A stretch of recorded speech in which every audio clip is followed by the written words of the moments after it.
He saved 2 alien children from starvation, unaware their mother was the galaxy's ruler. The copper-skinned hand slipped through the sterilizer great 3 seconds before the cutting wheel engaged. Jonah's veil slammed his elbow against the emergency stop. The machine screamed. Metal teeth froze inside the ration chute, close enough to slice a strip from the child's sleeve. Jonas caught the narrow wrist before its owner could pull away. "Easy," he said. "That machine doesn't care how hungry you are." Something struck the grate from the other side. A boy dropped from the chute, hit the floor on one shoulder, and rolled beneath the preparation table. He looked about 10, though starvation made age difficult to judge. His skin held a faint copper sheen beneath layers of grime. Dry, leaf-shaped, sensory frills lay folded against his jaw. Both hands clutched a gray protein brick. Above the ovens, 2 enormous black eyes watched Jonas through the steam. A smaller child crouched inside the ventilation opening. She had the same copper skin and the same wilted frills, but her face was narrower, her arms no thicker than the handles of Jonas's tools. The boy tore the wrapper from the ration brick with his teeth. Jonas lunged. "Don't eat that." The boy bit down anyway. For half a second, nothing happened. Then his back arched. The ration brick fell from his hands. His legs kicked against the floor as a violent tremor passed through him. The frills along his neck tightened until they looked painful. The smaller child dropped from the vent. She landed beside him, made a frightened sound, and tried to drag him toward the chute. Jonas pushed the preparation table aside and knelt. "I'm helping him." She bared tiny, pointed teeth. Jonas ignored them. He rolled the boy onto his side, cleared the remains of the ration brick from his mouth, and felt for a pulse beneath the jaw. Too fast. The boy's muscles seized again. Jonas had spent 8 years repairing food systems on Vera 9 and 6 years before that managing military relief stores. He knew what starvation looked like. He knew what dehydration did to a body. He also knew that this reaction was not caused by hunger alone. The ration brick was poisoning him. Jonas ripped open the red emergency cabinet beside the oven. Inside were nutrient gel, electrolyte fluid, airway strips, and a sealed injector intended for industrial accidents. Every item was registered. Every use was reported automatically to station administration. He broke the seal anyway. The smaller child grabbed his sleeve. "No," she rasped. It was the first word either of them had spoken. Jonas held up the electrolyte pack. This might keep him alive. She stared at the pack, then at her brother's shaking body. Her grip loosened. Jonas pressed the injector against the boy's thigh and activated it. He fed him drops of electrolyte fluid, waiting between each one to make sure the child could swallow. The seizure weakened. The boy's eyes opened, unfocused and furious. He struck Jonas across the face. It was not a strong blow. That frightened Jonas more than the attack itself. "All right," Jonas said. "You're awake." The smaller child pulled her brother's head into her lap. She watched Jonas as if he were another machine that might suddenly turn on. Jonas reached toward the fallen ration brick. Both children recoiled. He stopped. "That food is wrong for you." The boy said something in a language Jonas did not recognize. The words were formal, measured, and far too controlled for a starving child on a kitchen floor. Jonas tapped the translator clipped to his belt. It produced a burst of static and displayed no match. "Of course," he muttered. "Why would anything be simple?"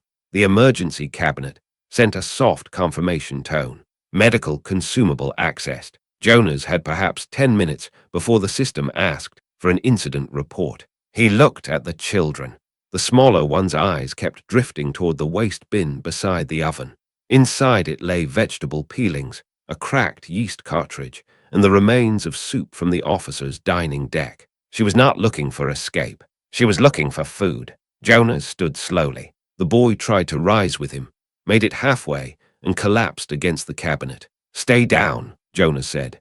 The boy glared. Jonas pointed at the gray ration brick, then at the child's stomach. He crossed his hands in a clear negative gesture. The boy understood that much. His expression hardened, as though Jonas had accused him of weakness. Jonas opened the cold storage drawer beneath the preparation counter. Most of the shelves were empty. Lower Deck Kitchen 7 had received only 62% of its official allocation that month. though the station report still claimed full delivery. He found half a root bulb, 2 packets of mineral salts, and an expired medical culture he had taken from Dr. Pelleroon's clinic because he intended to repair its warming case. He held up the root. The children gave no reaction. He held up the culture packet. The smaller child's frills moved, only slightly, but Jonas saw it. He placed the culture packet on the floor between them. The boy seized it, examined the symbols, then pressed it against his nose. His shoulders trembled with something close to relief. "You know that smell?" The child looked at him sharply. Jonas pointed to the packet. "Food." The boy hesitated, then nodded once. Jonas knew enough about microbial nutrition to understand the danger of guessing, but he also knew the condition of the child lying in front of him. He activated the counter heater and mixed a small quantity of the culture with water, mineral salts, and grated root. The result smelled sour and earthy. It looked like something scraped from a clogged pipe. The smaller child watched every movement. Jonas poured the mixture into a metal bowl and set it several steps away from the children. The boy reached for it. Jonas caught the bowl first. Slowly, the boy snarled. Jonas lifted one finger, then mimed a small sip. He placed the bowl down again and stepped back. The boy dipped 2 fingers into the broth. He rubbed it against the inside of his wrist, waited, then tasted a single drop. His frills shifted. He pushed the bowl toward the smaller child. She stared at it. Her hands shook so badly that she could not lift the bowl. Jonas found a dented serving spoon in a drawer. He placed it beside her and retreated to the opposite wall. She picked up the spoon but did not use it. Instead, she held it across her body like a blade. The boy murmured to her. She lowered the spoon into the broth. The kitchen door chimed. Jonas glanced at the wall display. "Incident report requested." He touched the control and selected industrial cut hazard. The system asked for the injured employee's identification. Jonas entered his own. The smaller child took her first sip. Her eyes closed, not with pleasure, with exhaustion. She swallowed again, faster this time. The boy steadied the bowl while she drank. Jonas stood against the wall and pretended not to watch. When the bowl was empty, the small child scraped its bottom with the spoon. The sound continued long after there was nothing left. Jonas looked at the dry frills along her jaw, the hollow beneath her ribs, and the red imprint the metal rim had left on her hands. He crossed the kitchen and locked the outer security door. The boy jumped to his feet. "No," Jonas pointed at the corridor camera. Then he pointed at the children. "Others see you. Trouble comes." The boy's gaze moved to the locked door. Fear tightened his face. Jonas understood immediately. He unlocked it. Then he opened the second door, leading to the service corridor, and disabled the alarm between them. "Doors stay open," he said. "You can leave." The boy stared at the empty corridor. He did not move. Jonas brought blankets from the staff cabinet and placed them beneath the preparation table. He drew a simple picture on the back of an ingredient label: a bowl, the station clock, and the number 4. More food in 4 hours. The smaller child studied the drawing. Jonas pointed to the clock, then to the bowl. She clutched the dented spoon. The boy said another phrase. The translator failed again, but the tone had changed. It sounded less like a threat and more like a question. Jonas tapped his chest. "Jonas." The boy remained silent. Jonas pointed at him. After several seconds, the child answered. "Sail." Jonas pointed toward the smaller child. Sail's arm tightened around her. The girl whispered, "Miri." Jonas repeated both names. Sail corrected his pronunciation twice. A pounding sounded from the outer corridor. The children vanished beneath the preparation table. "Veil," called a voice. "Security inspection." Jonas swore under his breath. Mary's spoon scraped the floor. Jonas crouched and looked beneath the table. Sail had positioned himself in front of her, though he could barely remain upright. Jonas pointed toward the maintenance hatch beside the ovens. It led into an inactive flour conduit, and from there into the old food distribution network. Sail shook his head. Jonas realized why. The children had entered through the machines. They had nearly died there. He took a grease pencil from his pocket and drew a line on the floor from the table to the hatch. Then he drew a second line from the hatch back to the table. "You go in," he whispered. "You come back." The pounding came again. Mary stared at the line. Jonas opened the maintenance hatch and switched on the interior light. No blades, no moving conveyors, no lock. Sale crawled inside first. Mary followed, still gripping the spoon. Jonas left the hatch slightly open. He had just cleared the dirty bowl when Security Officer Bren entered the kitchen with two ration inspectors. Bren was a broad Vascari with heavy shoulders and a polished black uniform. His nostrils flared as he smelled the broth. "What are you cooking?" "Pipe sealant." One inspector looked into the bowl. "You put pipe sealant in serving equipment, only when I'm hoping to fail an inspection." Bren did not smile. He scanned the emergency cabinet. A medical injector was accessed. "I caught my hand in the sterilizer."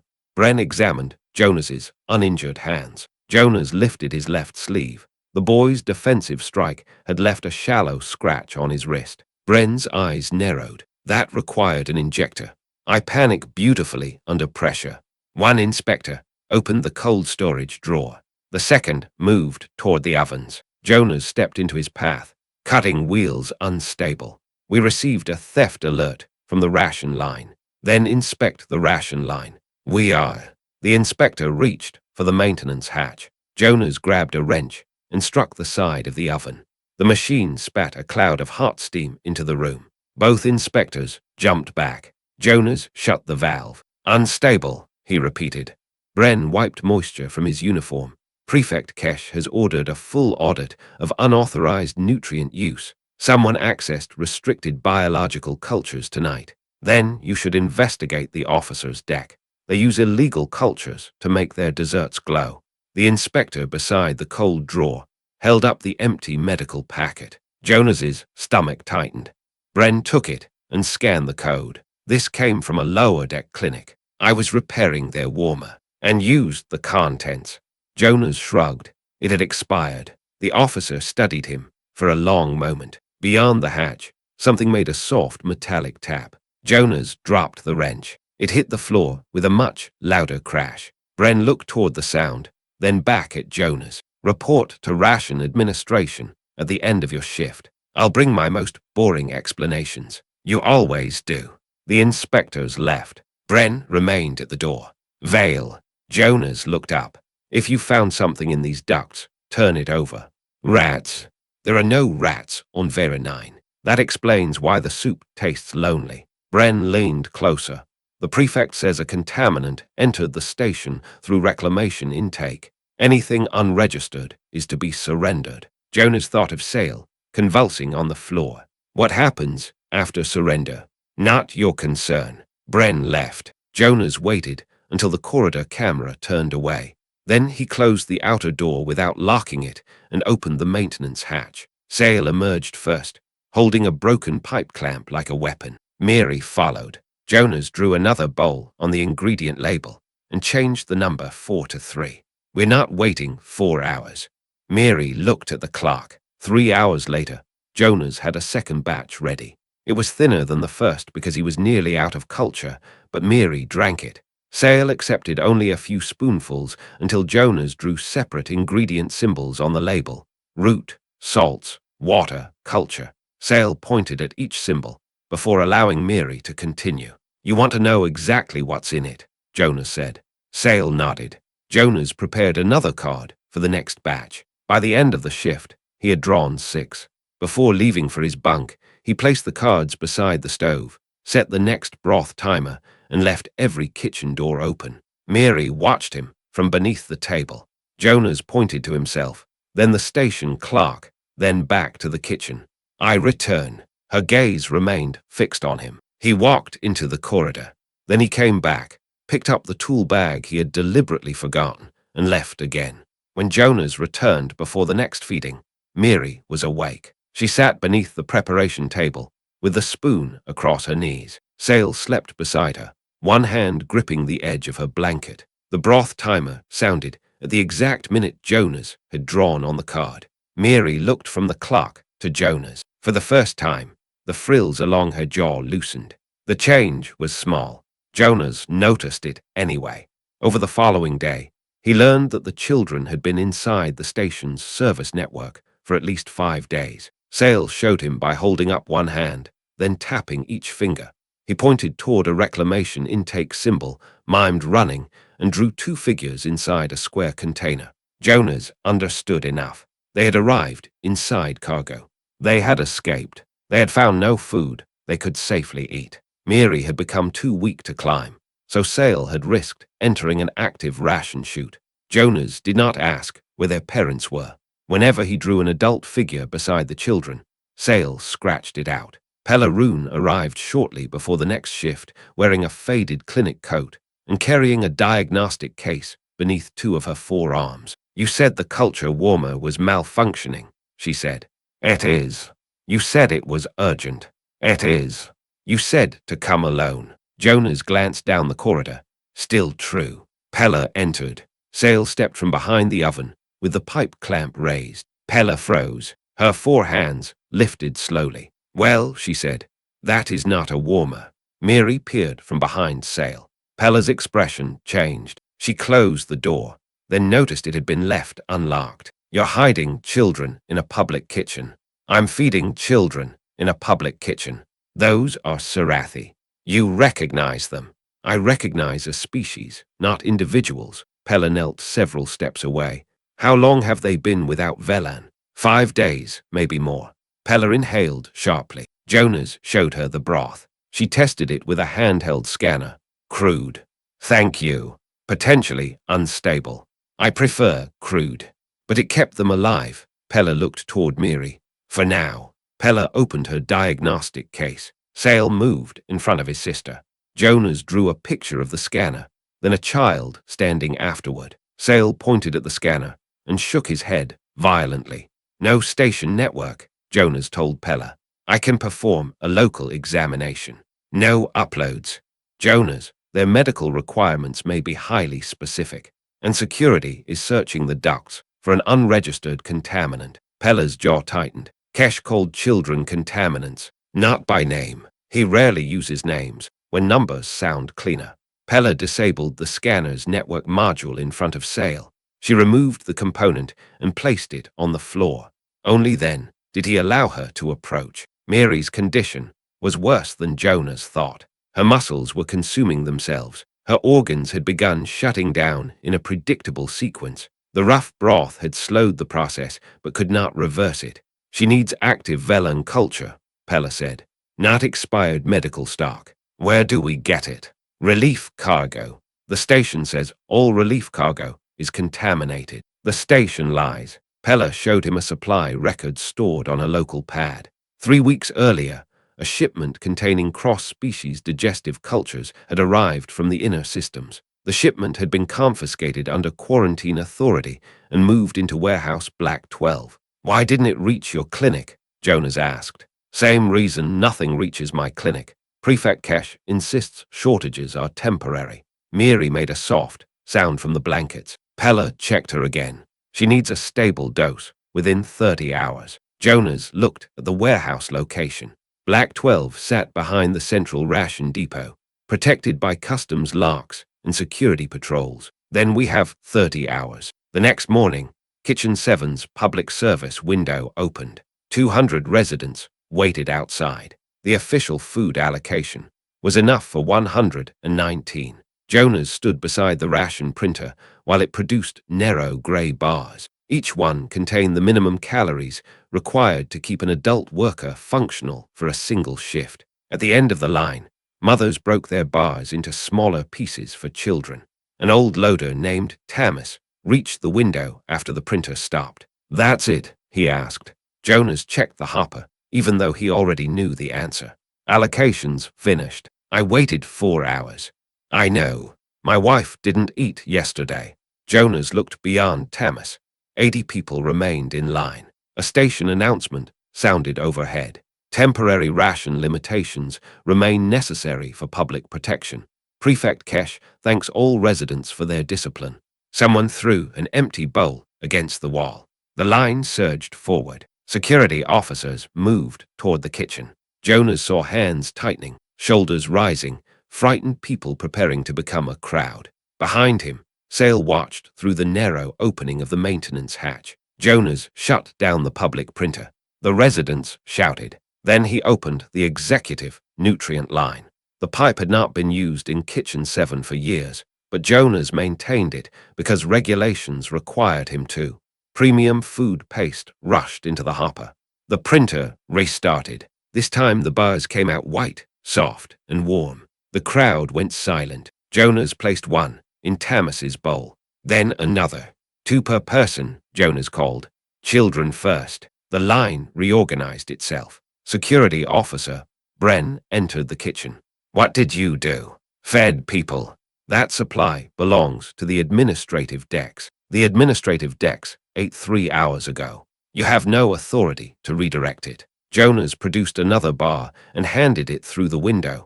The pipe disagrees. Bren moved toward the controls. Sale tapped the inside of the hatch. 3 sharp sounds. Jonas had learned that pattern meant danger approaching from another route. 2 ration inspectors entered through the service door. Bren looked between them and Jonas. Shut this down after the line is fed. That is a direct order. Jonas met his eyes. Then put your name on it. Bren hesitated. Jonas pointed toward the waiting residents. Tell them Officer Bren chose to stop the food. The inspectors watched him. So did the crowd. Bren stepped away from the controls. You'll answer to Kesh. Good. I've been collecting questions. Jonas continued serving until the executive pipe ran dry. That evening, Prefect Adran Kesh appeared on every station display. He stood in a white administrative chamber with the seal of Vera 9 behind him. His hair was silver, his uniform immaculate, his expression carefully saddened. An act of nutrient theft occurred today, he announced. Food intended for biological safety personnel was unlawfully distributed, creating a potential contamination event. Jonas watched from the darkened kitchen. Sale sat on the counter beside him, studying the prefect's face. Mary slept beneath the preparation table. Until the responsible party is identified, Kesh continued. All lower deck food services will close for 12 hours. Shouts echoed through the station corridors. Jonas's hands curled against the counter. Kesh was punishing thousands of people for one redirected pipe. Sale pointed at the display. His frills had tightened. You know him? Jonas asked. Sale did not answer. The broadcast ended. Jonas looked at the ingredient cards stacked beside the stove, then at Pella's map of Warehouse Black 12. We move tonight. Pella arrived with an empty medical transport crate. Jonas placed Miri inside only after removing the lid completely. She refused to lie down until he drew a picture showing the route from the kitchen to the clinic and back. Sale memorized the drawing. They entered the ration network through an inactive powder conduit. Jonas led with a maintenance light while Pella guided the open crate behind him. The pipe descended beneath the food depot, passing through chambers lined with old conveyor belts. Below them, machinery thudded as sealed cargo moved toward the upper decks. Sale stopped at every junction. He counted the labels beneath his breath. You don't need to memorize all of it, Jonas whispered. Sale touched his chest, then pointed at Miri. He did need to. If Jonas and Pella disappeared, Sale intended to get his sister out alone. The conduit ended above Warehouse Black 12. Jonas removed the access panel and looked down. Rows of refrigerated containers filled the chamber. None showed contamination warnings. Instead, many bore private pharmaceutical auction codes. Pella climbed down after him. She opened the nearest container. Inside were medical proteins, immune cultures, and digestive organisms intended for refugee populations. Enough to supply every clinic on the lower decks, she said. Jonas found a case, labeled SERATHI, Pediatric VLAN. The shipping record showed it had arrived 8 days earlier, before Sale and Miri had entered his kitchen, before Kesh announced shortages, before Miri's organs began failing. Jonas carried the case to the transport crate. A security alarm sounded. Red lights swept across the warehouse. Sale grabbed Jonas's arm and pointed toward the far wall. A patrol door opened. Officers entered. Jonas shoved the vellum case into Pella's hands. Take Miri through the powder line. What about you? I'll give them something easier to chase. Sale refused to move. Jonas crouched in front of him. Your sister needs that case. Sale looked at Miri, then at the approaching officers. Jonas handed him the grease pencil. Mark the way. Sale took it. He and Pella climbed into the conduit. Jonas closed the access panel behind them. Jonas Vale, an officer shouted. Step away from the restricted cargo. Jonas looked around the warehouse. To his left stood a loading console connected to the dry ration transport system. To his right were stacked bags of powdered nutrient mix. He activated the conveyor. The officers advanced. Jonas cut open 3 bags and dumped them into the intake. The system roared. A white cloud exploded through the warehouse. The officers disappeared inside it, coughing and blinded. Jonas climbed onto the moving conveyor. It carried him toward the upper sorting chamber, where rotating paddles separated cargo by mass. He rolled beneath the first paddle, jumped over the second, and struck the emergency release on the third. The mechanism reversed. Behind him, an officer shouted as the conveyor pushed the patrol backward into the powder cloud. Jonas reached the end of the line and dropped into a collection bin. He climbed out near the public kitchens and found Bren waiting with his weapon drawn. White nutrient dust covered Jonas from head to boots. Bren stared at him. What did you steal? Food. That warehouse is under quarantine. No, it is. Jonas tossed him a private auction label taken from one of the containers. Bren caught it. His expression shifted. Cash has been selling relief stock, Jonas said. Children are starving while medical cultures sit behind customs locks. Bren looked toward the security corridor. You broke into a sealed warehouse, and you're deciding which crime bothers you more. A voice came through Bren's communicator. Officer Bren, detain Vale immediately. Cash's voice. Bren raised the weapon. Jonas did not move. After several seconds, Bren aimed past him and fired into the corridor camera.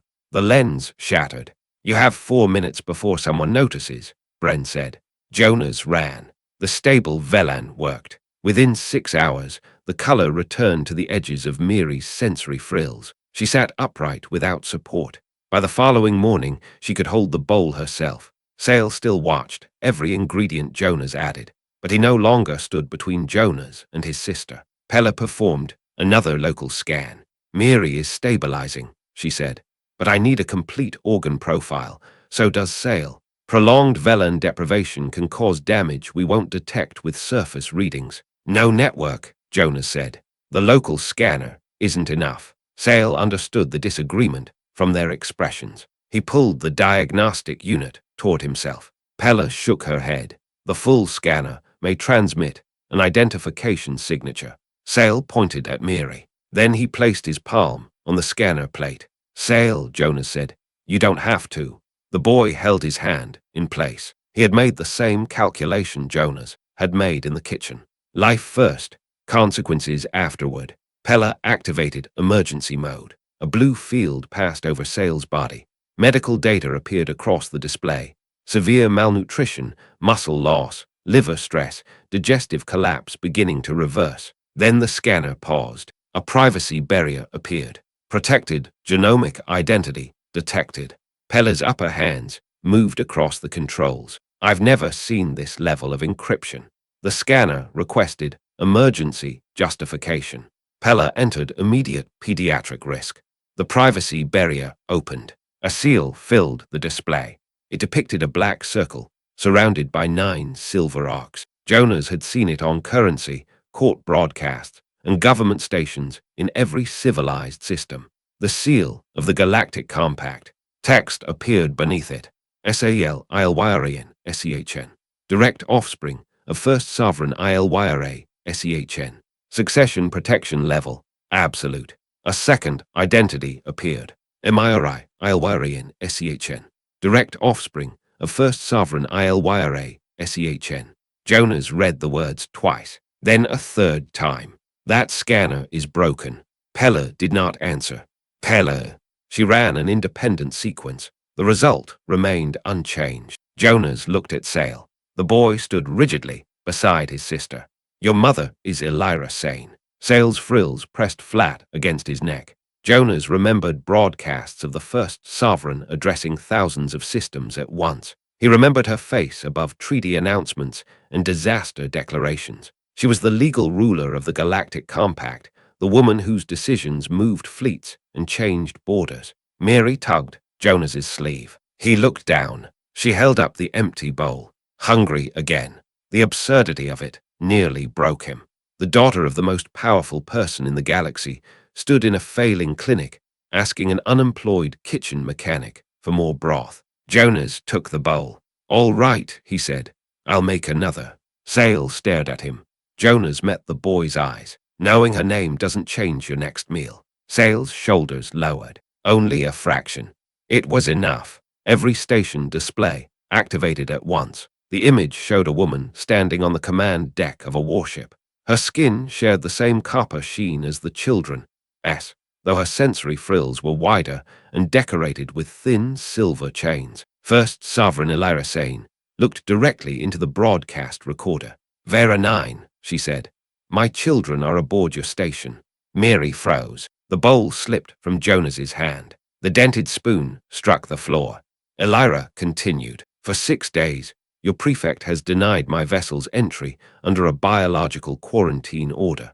Independent sensors have found no evidence of the pathogen he describes." Pella turned toward Jonas. "Her fleet must already be outside. Then why hasn't she boarded?" "Compact law. A sovereign cannot override a registered quarantine without verified evidence, not even for her own children." Elira's controlled expression faltered for an instant. "To any person sheltering Sale and Mary, keep them safe. Do not surrender them to station administration. Find a way to reach my ships." The broadcast vanished. The clinic lights switched to emergency red. A warning filled the display. "Unauthorized genomic scan detected. Station security dispatched." Sale grabbed Mary's hand. Jonas picked up the spoon and gave it back to her. "Can you tell us what happened?" Sale looked toward the clinic door. Pella locked it. The boy spoke slowly, using the limited trade words he had learned from Jonas. "Ship taken. Who took it?" "Guard clothes. Wrong guard." He pointed at the station seal on the wall, then drew a transport container in the dust on Pella's desk. "They put you in cargo," Jonas said. Sale nodded. "Your mother's people." Sale shook his head. "Cash." The boy touched the display, where the prefect's face had appeared during earlier broadcasts. "Yes." He mimed a weapon firing, an adult falling, then himself pulling Miri into the container. "Did anyone escape with you?" Sale's face closed. Jonas did not ask again. Pella examined the scan log. The identity alert went directly to central administration. Kesh knows exactly where they are. Jonas looked at the clinic's air vent. "Then we leave before security arrives." They returned to Kitchen 7 through maintenance corridors. This time, Miri walked part of the distance herself. Sale continued, counting every junction. When they reached the kitchen, Jonas found Bren waiting beside the stove. His uniform jacket was gone. Blood darkened one sleeve. "Kesh issued warrants for all 3 of you," Bren said. "Did you come to collect us?" "I came to show you this." He placed a local data strip on the counter. It contained the full warehouse inventory and Kesh's private transfer orders. The files proved that the prefect had seized Sarathi Velan days before the children arrived. A second document classified 2 unidentified Sarathi minors as biological disposal risks. At the bottom was Kesh's authorization. No medical intervention. Jonas felt cold, despite the oven heat. "He meant to starve them," Pella said. Bren nodded. "No wounds, no execution recording, no body if reclamation processed the remains."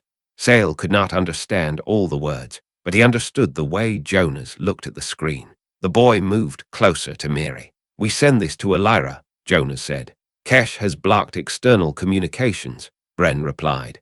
"Every transmitter routes through central control. Then we don't use a transmitter." Jonas opened a maintenance map of the station. Vera 9 launched compressed waste mass twice a day.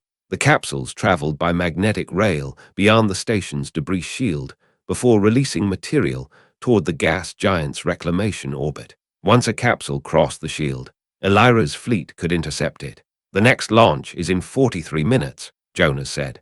Bren looked at the route. "The rail terminal is inside security control." "The terminal is," the feed line is. Jonas copied the evidence onto 3 hardened data cores. Pella added Mary's medical records and the genomic verification. Bren recorded a statement identifying Kesh's orders. Jonas sealed everything inside a pressure-resistant culture canister. Mary watched him wrap the canister. She pointed at it, then toward the ceiling. "To your mother," Jonas said. Mary touched the canister with a dented spoon. Sale did the same with 2 fingers. They entered the waste processing network through a grease trap beneath Kitchen 7. Alarms followed them. Kesh's voice sounded through the station. Jonah's Vale has abducted 2 protected miners and exposed the lower decks to a foreign biological agent. Citizens are ordered to report his location. Jonas laughed, once without humor. "Abducted." Sale looked at him. Bad man telling a bigger lie. Sale seemed to understand that perfectly. The waste feed line shook around them as compactors activated. Jonas led the children and Pella along a maintenance shelf above the moving channel. Below, blocks of processed refuse slid toward the magnetic rail. Security lights appeared behind them. Bren stopped at the junction. "I'll delay them." Jonas looked at his wounded arm. "You won't hold that corridor." "I don't need to hold it." Bren sealed the hatch between them. "Just make sure the capsule leaves." The first shots struck the other side of the door. Jonas kept moving. At the rail junction, the maintenance shelf ended above a 20-meter drop. Across the gap, the launch feed control stood behind a narrow service bridge. The bridge had retracted during lockdown. Jonas searched the wall for a manual release. Nothing. Sale pointed at a yellow label beside the ceiling. Jonas followed the boy's gaze. Emergency, magnetic alignment, access. Sale had memorized the symbol during their earlier passage through the powder conduits. Jonas climbed the pipework, reached the alignment lever, and pulled. The bridge extended halfway, then jammed. The gap remained nearly 2 meters wide. Pella could not jump it while carrying Miri. Jonas tied a service cable around his waist. "I'll cross and pull the bridge manually." Sale grabbed the cable. "You hold," Jonas said. The boy wrapped it around a support beam instead. "Better." Jonas ran along the bridge and jumped. His chest struck the far edge. One hand slipped. Sale and Pella pulled the cable tight. Jonas found a grip and dragged himself onto the platform. He opened the control housing and released the bridge brake. The others crossed. The launch timer showed 11 minutes. Jonas inserted the culture canister into the waste stream and marked it as dense industrial material. The system rejected the entry. Administrative authorization required. Pella tried her clinic code. Rejected. Bren's security credentials had already been revoked. Jonas looked at the compression chamber. "We'll put it inside something the system already approved." He opened the nearest waste block with a thermal cutter, placed the canister at its center, and resealed the material. The block moved toward the launch tube. Security officers entered the far end of the terminal. Jonas activated the conveyor. Nothing happened. Kesh had disabled the rail. A station-wide broadcast appeared on the terminal screen. The prefect stood inside Central Command. "Jonas Vale," he said. "Surrender the children." Jonas continued, searching the rail controls. "You've endangered every resident aboard this station," Kesh continued. "The Sovereign's fleet will interpret your actions as biological aggression." Pella looked at the power diagram. "The rail has an independent launch capacitor." "Where?" "Beneath the feed chamber." Jonas opened the lower panel. Inside, 2 thick power couplings sat on opposite sides of the housing. The automatic bridge between them had been removed. Someone had made certain the rail could not launch manually. Jonas pulled a steel serving rod from the maintenance kit. Pella saw what he intended. "That current will kill you. Only if I hold it." He wrapped the rod in heat-resistant kitchen cloth. Sale stepped beside him. "Back." The boy refused. Jonas pointed toward Miri. "Protect her." Sale moved away. Jonas shoved the wrapped rod between the couplings. The circuit closed. Blue light exploded through the housing. The serving rod fused in place. The magnetic rail activated. The waste block entered the launch tube. Security officers reached the platform. Pella pulled the children behind the control housing. Jonas struck the launch command. The terminal shook. Outside the station, the capsule accelerated beyond the debris shield. Cash's image vanished. For 3 seconds, every light went dark. Then emergency power returned. A message appeared on the rail display. External object intercepted. The capsule had been caught. Jonas exhaled. A second warning replaced the first. Sterilization protocol initiated. Pella stared at the screen. There is no contamination. Jonas read the deck list. Kesh had marked the entire lower food processing region for emergency purge. Kitchen 7, Pella's clinic. The ration queues, residential blocks, holding thousands of undocumented workers. He's venting the lower decks, Jonas said. The first pressure alarm sounded. They ran. Air began streaming toward emergency vents before they reached the main corridor. Residents poured from their rooms, carrying children, blankets, and whatever food they possessed. The official evacuation arrows directed everyone towards sealed doors. Sale stopped. He looked at the labels above the junctions, then pointed the opposite way. Jonas checked the maintenance map. The official route led toward a security containment chamber. Sale's route led toward the food distribution manifold. He remembers the service tunnels, Jonas said. Sale climbed onto a storage crate and shouted in his own language. No one understood the words, but they understood his gestures. Jonas raised his voice. Follow the boy. The marked exits are locked. Move toward the kitchens. The crowd changed direction. Sale ran at the front, counting junctions and marking walls with the grease pencil. Pella guided the injured. Miri rode on Jonas's back, one arm around his neck, and the spoon clenched in the other hand. The pressure continued dropping. People collapsed. Jonas reached the central food manifold and opened its control room. The chamber regulated every culture vat, ration line, steam pipe, and fermentation reservoir in the lower station. Most systems were inactive because of Kesh's ration restrictions. Jonas studied the pressure diagram. Emergency vents were opening in sequence. He could close one, perhaps two, but Kesh controlled the primary system from central command. He could not stop the purge electronically. Miri slid from his back. She stood beside the control panel, breathing hard. Jonas looked through the observation window at the fermentation reservoirs. Living Velan culture expanded when exposed to heat and oxygen. In Kitchen 7, a spoonful had become a bowl of broth. Inside those reservoirs were thousands of liters. Pella entered with a group of clinic patients. What are you thinking? The food lines share maintenance vents with the pressure system. The cultures aren't designed for that. No, they're designed to grow. Jonas opened every fermentation reservoir. Warnings filled the display. He disabled them. If I heat the vats and push the culture through the cleaning foam injectors, it'll expand inside the vents. Pella studied the diagram. It might seal the breaches. It might clog every food system on the station. Then we'll clean it later. Jonas activated the heaters. The reservoirs began to boil. Kesh appeared on the control screen. Stop what you're doing. Jonas increased the pressure. You stole those cultures, Kesh said. You stole them first. The lower decks are compromised. The only thing spreading down here is evidence. Kesh's calm expression disappeared. You think the Sovereign will protect you. She will remove her children and leave this station to face the consequences. Jonas looked through the window at residents crowding into the ration hall. Maybe, but they'll still be alive. He opened the foam injectors. Golden brown culture surged into the ventilation system. The pipes hammered. Several burst from their brackets. Warm foam poured through emergency vents, expanding across fractured seals and open pressure channels. It hardened into thick, porous layers wherever escaping air struck it. The pressure decline slowed, then stopped. A cheer rose from the ration hall.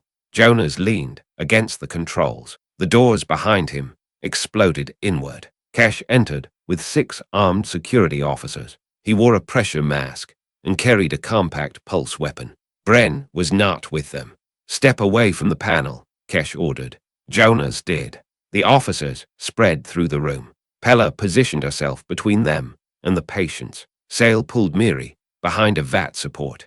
Kesh saw the children. Relief crossed his face. Not affection, calculation. The Sovereign's heirs are now secure. he announced into his recorder. Their abductors have been contained. Sale understood enough. He picked up a loose metal bolt and threw it at Kesh. The bolt struck the prefect's chest. Kesh aimed his weapon at the boy. Jonas moved before he thought. He struck the emergency steam release. A blast of vapor filled the room. The officers fired blindly. Jonas dropped beneath the nearest conveyor and pulled its manual lever. The belt surged to life, sweeping 2 officers off their feet. He closed the sterilizer shutters between Kesh and the children. Pulse fire struck the metal. The shutters glowed, but held. Pella dragged the patients toward the ration hall. Jonas crawled through steam to the secondary controls. An officer grabbed his ankle. Jonas kicked free, rolled, and struck the conveyor lock. A rack of empty food trays fell between them. Kesh fired through the steam. The pulse burned Jonas's shoulder and spun him against the wall. Mary screamed his name. Kesh reached the sterilizer shutter and entered an override code. The metal began to rise. Sale stood on the other side, with Mary behind him. Jonas tried to push himself upright. His left arm would not respond. Kesh bent beneath the rising shutter and seized Sale by the collar. "Your mother is waiting," he said. "You should be grateful." Sale clawed at his hand. Mary struck Kesh's wrist with a dented serving spoon. The prefect shouted and reached for her. Jonas saw the open sterilizer conveyor behind him. He hit the reverse control. The belt jerked backward. Kesh lost his footing. One leg slid beneath the shutter. Jonas slammed the emergency stop. The shutter trapped Kesh against the floor without crushing him. The prefect dropped his weapon. Sale kicked it away. The remaining officers aimed at Jonas. Then every station speaker activated. "This is First Sovereign Elira Sane." The officers froze. "Verified evidence of attempted murder, unlawful quarantine, famine profiteering, and mass sterilization has been received by my command. Under compact emergency law, Prefect Adrin Kesh is removed from office." A distant impact shook the station. Docking clamps engaged. "My forces are boarding," Elira continued. "Any officer who obeys Kesh after this declaration will share responsibility for his crimes." One by one, the security officers lowered their weapons. Kesh struggled beneath the shutter. "I am the lawful prefect." Bren entered the ration hall behind a squad of sovereign guards. His injured arm hung in a sling. "Not anymore," he said. The guards restrained Kesh and raised the shutter. Jonas remained against the wall, one hand pressed to his burned shoulder. The damaged bulkhead at the far end of the hall opened. First Sovereign Elira Sane entered through drifting steam and culture foam. She wore no crown. Her command uniform was dark, severe, and marked with the silver arcs of the compact. Guards and advisors followed her, but she left them behind the instant she saw the children. Sale did not run. He stood perfectly still. For 6 days, he had protected his sister, memorized exits, tested food, and refused every adult who tried to control him. Now his hands shook at his sides. Elira removed her ceremonial gloves. "Sale," she said. His name broke in her voice. The boy's control vanished. He ran. Elira dropped to her knees in the spilled broth and foam. Sale struck her with enough force to push her backward, wrapping both arms around her neck. Mary remained beside Jonas. Elira looked at her daughter over Sale's shoulder. Mary stared. Then she raised the dented spoon. Elira made a sound Jonas had never heard from a ruler or any other adult. It was too quiet to be called a sob, and too painful to be anything else. Mary crossed the hall. She climbed into her mother's arms. Elira held both children against her chest, her forehead pressed between their heads. No one applauded. No one spoke. Even the guards looked away. Jonas found the empty bowl Mary had dropped near the control room. He picked it up with his good hand. After a long time, Elira lifted her face. She examined Sale first, then Mary, touching their dry frills and thin wrists as if counting every injury. Mary whispered something. Elira looked toward Jonas. The full attention of the galaxy's ruler settled on a food mechanic, covered in culture foam, nutrient powder, and blood. She rose, still holding Mary. Sale kept one hand wrapped around her sleeve. "You are Jonas Vale," she said. It was not a question. Jonas nodded. "My children say you fed them." They were hungry. Elira looked around the ruined ration hall.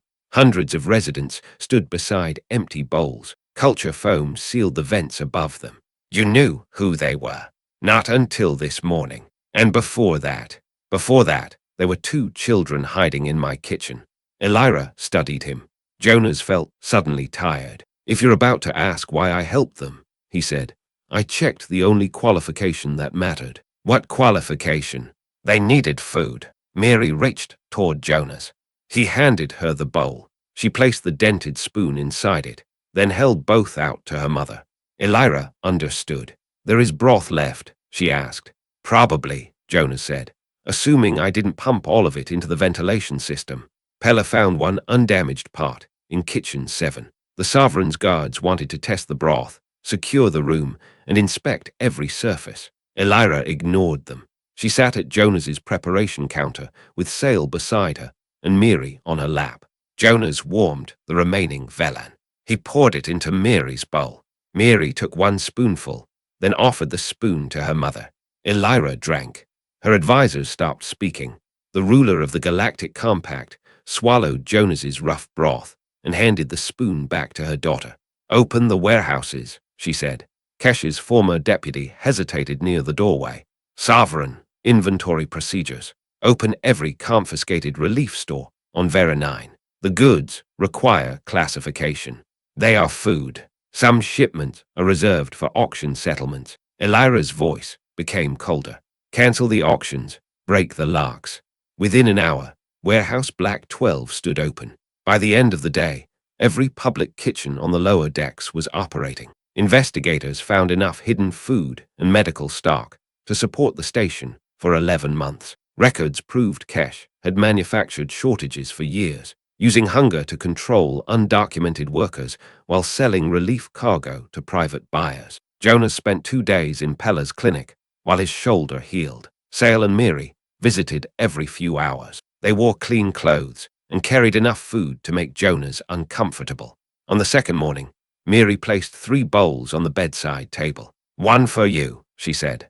One for Sale. She shook her head. One now, 2 later. Jonas understood. For a child who had nearly died waiting for her next meal, stored food was more convincing than any promise. Sale stood beside the clinic window, watching Sovereign ships dock outside the station. Home, he said. Jonas was not sure whether he meant the ships, his mother, or somewhere much farther away. You're going with her, Jonas said. Sale turned. That is good. The boy searched Jonas's face for some hidden objection.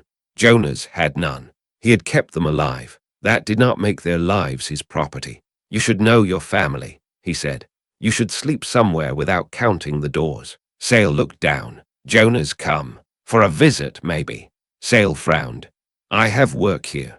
The boy pointed at the station outside. Bad food. Very bad food. Vexa.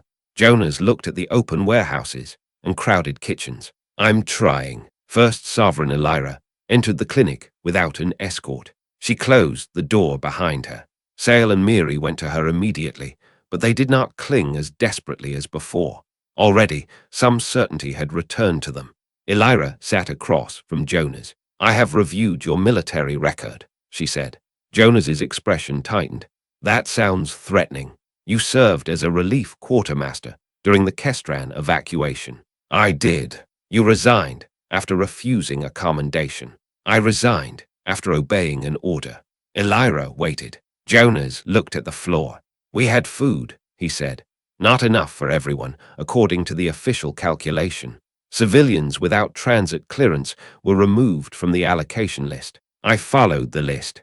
How many died? 43, before the next transport arrived. And since then, I repair kitchen machinery. You redirected executive food to the lower decks. You broke into a relief warehouse. You exposed a prefect and prevented the deaths of several thousand residents. I've had a difficult week. The corner of Elira's mouth moved. Not quite a smile. I wish to offer you a position. Jonas sighed. I don't want a title. I did not offer one. A palace room. No. Ceremonial clothing. I can arrange for you never to wear ceremonial clothing. Jonas considered that. What position? Independent auditor for emergency food corridors throughout the compact. You would inspect supply systems without answering to local governors. That sounds like authority. It is. I'm not interested in telling people what to eat. You would tell governments when they are lying about what is available. Jonas looked toward the clinic door. Beyond it, residents carried newly released food toward the public kitchens. What happens when they ignore me? Elira placed a small official seal on the table. Then they answer to me. Jonas did not touch the seal. I have one condition. I expected several. No emergency kitchen refuses food because someone lacks registration. Identity checks happen after the bowl is filled. Elira considered him. Some worlds will resist. Then don't send me if you want easy reports. This time, she did smile. Agreed. A week after the purge, the first permanently reopened relief kitchen began service in the lower station. The line stretched through 3 corridors. There were no armed guards at the window and no registration scanners before the serving counter. Ingredient cards hung above every pot. Jonas had drawn the first versions himself. Pella's clinic translated them into 22 languages and added biological compatibility warnings. Sale organized the cards by species. Mary sat on the counter, swinging her legs. First Sovereign Elira stood beside Jonas, wearing a plain kitchen apron over her command uniform. Her advisors had objected. She had worn it anyway. Jonas filled the first bowl with hot root broth and handed it to Tamas, the old loader whose wife had gone hungry during the shutdown. Elira served the second bowl. The line began moving. Steam softened the hard angles of the kitchen. Children carried food toward their families. Workers who had once hidden empty containers now set them openly on the counter, certain they would be filled. Jonas looked toward Mary. A full bowl rested beside her. She had eaten until she was satisfied. For the first time since he had found her above the ovens, food remained at the bottom. Mary noticed him looking. She lifted the dented spoon and pointed it at him. No worry, she said. Jonas nodded. No worry. Months later, when Sale and Mary finally left Vera 9 with their mother, Mary forgot the spoon. Or perhaps she left it deliberately. Jonas hung it above his repaired stove. Beneath it, the ingredient cards waited beside the serving counter. Across the corridor, the doors of Warehouse Black 12 stood permanently open. Warm vapor rolled from the public kitchens toward rows of waiting bowls, and for once, no one in Vera 9 had to prove they deserved to be fed.